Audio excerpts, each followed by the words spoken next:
Research has shown that people with diabetes tend to not fully adhere to their treatment, despite this treatment adherence being necessary to the betterment of their health outcomes. Research also suggests that there may be a link between perceived diabetes stigma and lower levels of treatment adherence.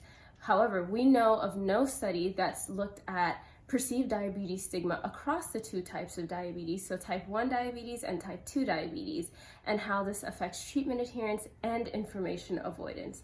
And so we wanted to see if, because type 2 diabetes is typically considered more of a lifestyle disease, if people with type 2 diabetes would perceive greater stigma, and if this greater perceived stigma would lead to lower levels of treatment adherence and greater levels of information avoidance regarding diabetes management information.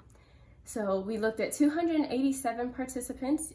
We recruited them via Research Match, which is a website that people can sign up for if they're interested in participating in health-related research, and participants were not compensated.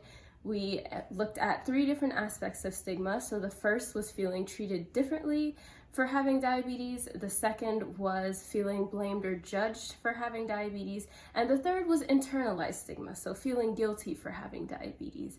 And what we found was that people with type 2 diabetes were less likely to adhere to their treatment and more likely to avoid diabetes-related information.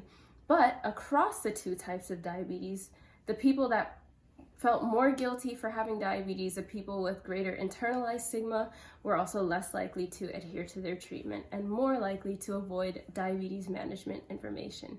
And so why is this important? It's important because treatment adherence is important and it saves lives.